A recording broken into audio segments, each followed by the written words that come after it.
Shalom,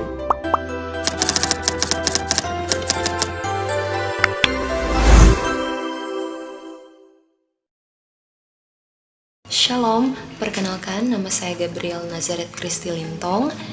Saya mahasiswa aktif Pasca Sarjana Institut Agama Kristen Negeri Manado dalam program studi Magister Teologi semester 2. Pada kesempatan kali ini, saya akan mempresentasikan salah satu tema penting dalam mata kuliah studi tematis teologi historis, yaitu Karl Barth dan teologi krisisnya. Tentunya, ketika kita mendengar kata krisis, pasti yang akan terlintas atau muncul dalam benak kita, dalam pikiran kita adalah tentang perang, bencana, ataupun penderitaan. Namun, berbeda halnya dengan Karl Barth. Ia memandang bahwa krisis memiliki makna yang jauh lebih mendalam daripada sekadar perang, bencana, ataupun penderitaan. Ia menganggap bahwa krisis adalah sebuah peringatan. Ketika manusia menjadikan dirinya sendiri sebagai pusat teologi, ia justru akan kehilangan tujuan, akan kehilangan arahnya untuk mengenal Allah. Melalui presentasi di saat ini, kita akan melihat bagaimana seorang Karl Barth menghadirkan pembaruan besar dalam teologi Kristen. Kita akan melihat pokok-pokok pemikirannya, serta kita akan melihat apakah pemikirannya masih relevan dengan konteks gereja di masa kini. Dalam teologi historis, tentunya setiap pemikiran teologis dipahami sebagai suatu respons terhadap konteks sejarah tertentu. Oleh karena itu, ketika mempelajari seorang tokoh, bukan sekadar kita mengetahui siapa dirinya, tetapi juga mengapa pemahamannya atau pemikirannya muncul dan bagaimana pengaruhnya terhadap perkembangan gereja. Nah, seorang tokoh yaitu Karl Barth merupakan salah satu teolog yang paling berpengaruh pada abad ke-20. Pemikirannya dikenal luas dengan sebutan teologi krisis ataupun teologi dialektis yang menjadi salah satu titik balik dalam sejarah teologi Protestan.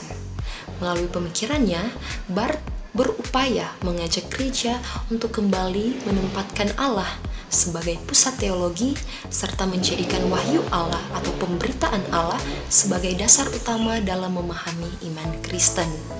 Nah, teman-teman, berdasarkan latar belakang tersebut, pembahasan ini tentunya akan difokuskan pada latar belakang lahirnya teologi krisis, pokok-pokok pemikiran dari Karl Barth, analisis terhadap kelebihan ataupun kekurangan dalam pemikirannya, serta relevansinya bagi kehidupan gereja di masa kini.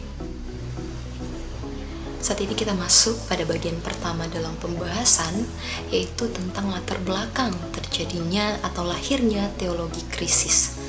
Nah, teologi krisis ini lahir pada awal abad ke-20 ketika dunia Eropa saat itu mengalami pergolakan yang cukup besar akibat Perang Dunia yang Pertama.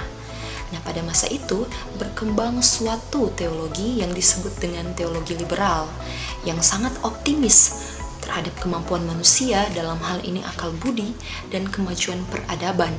Namun, perang menunjukkan bahwa kemajuan tersebut tidak mampu mencegah kekerasan dan kehancuran.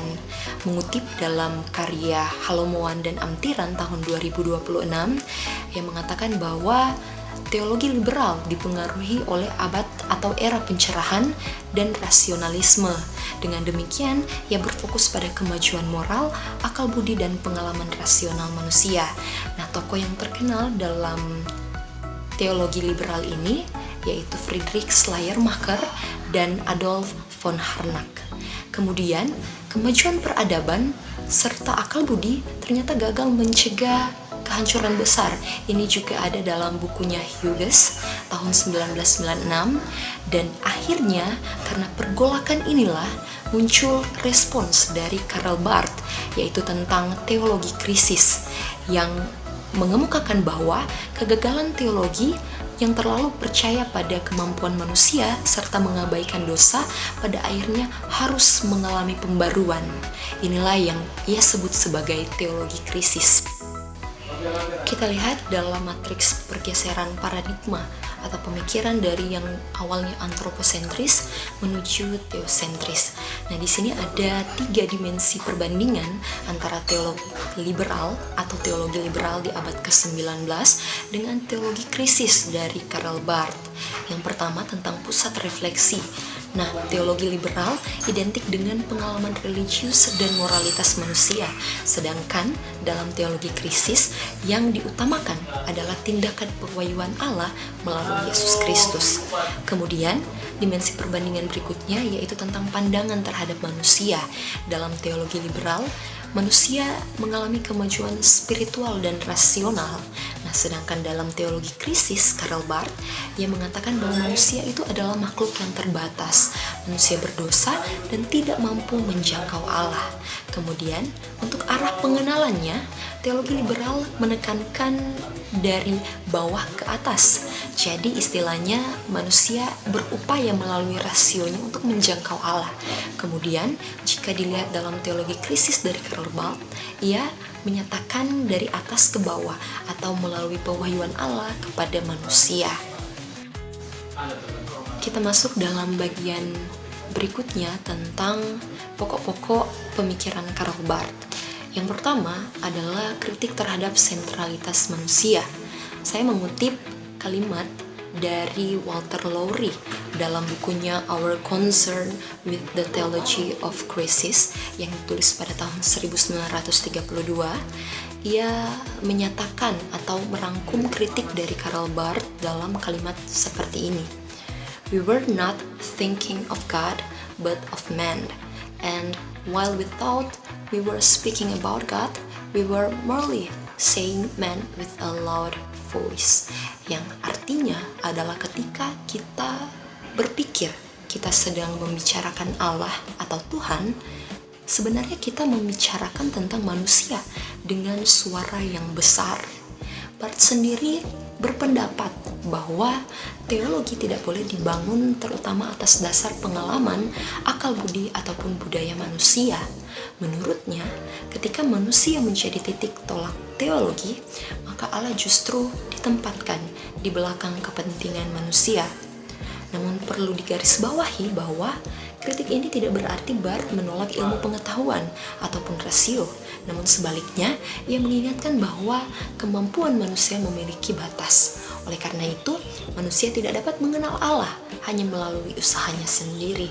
Nah, teman-teman, sebagai contoh konkret dalam kehidupan sehari-hari, pada masa kini, gereja terkadang lebih tertarik membahas tentang bagaimana agama dapat memberikan atau memenuhi kebutuhan psikologis ataupun mendukung kesuksesan hidup anggota jemaat.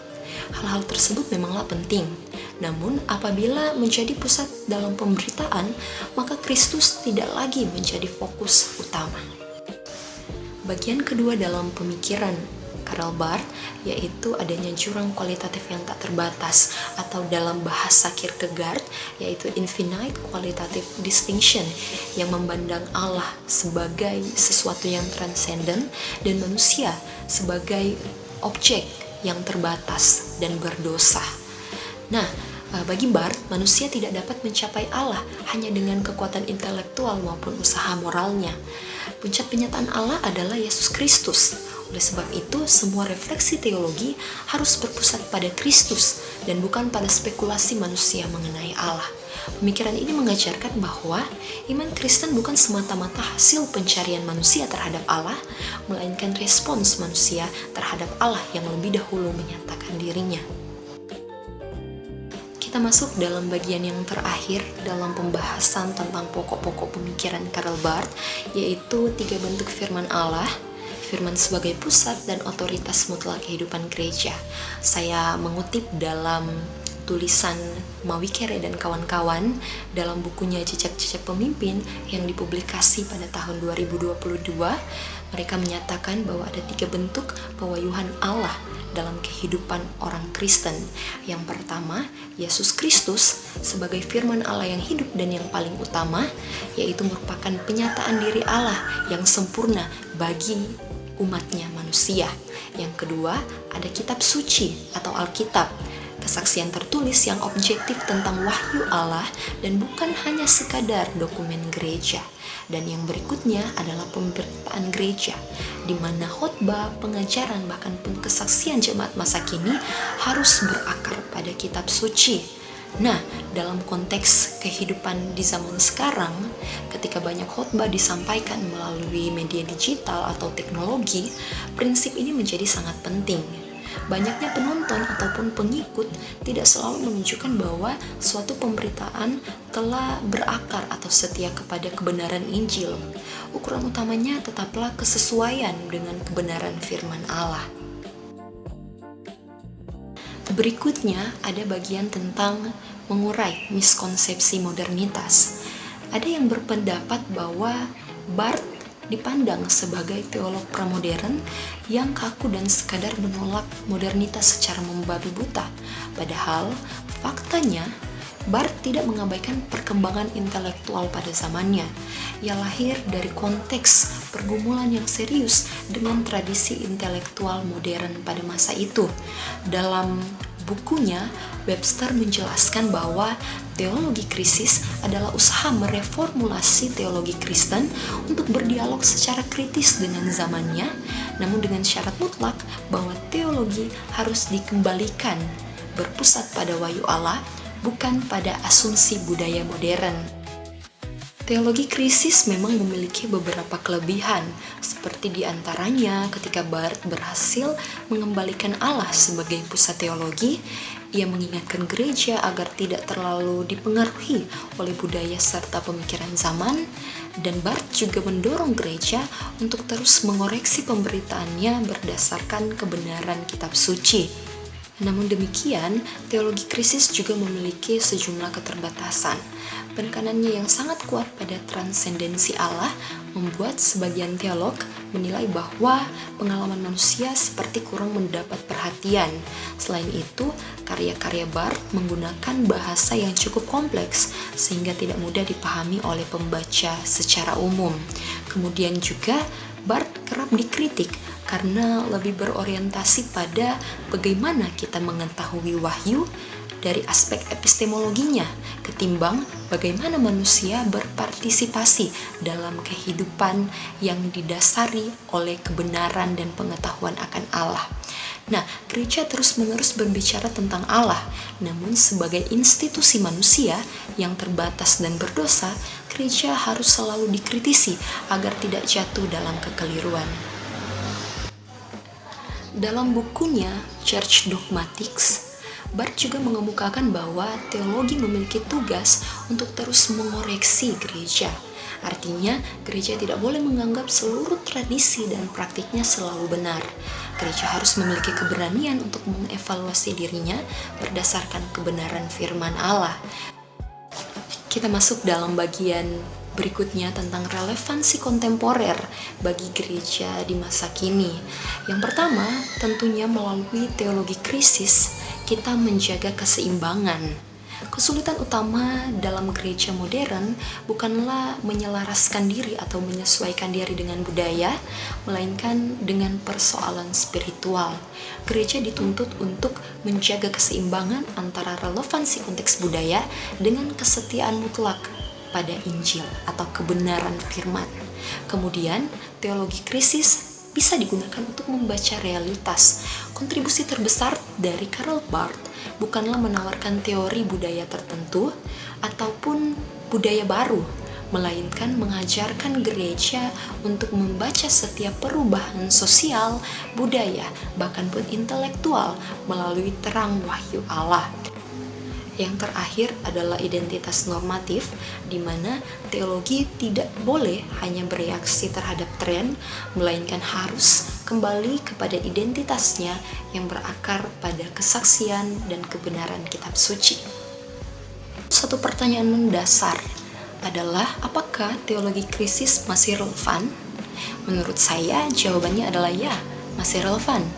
Saat ini gereja menghadapi tantangan yang berbeda dengan zaman Barth. Gereja hidup di tengah perkembangan teknologi digital, media sosial, kecerdasan buatan, serta berbagai pengaruh budaya yang sangat cepat terjadi.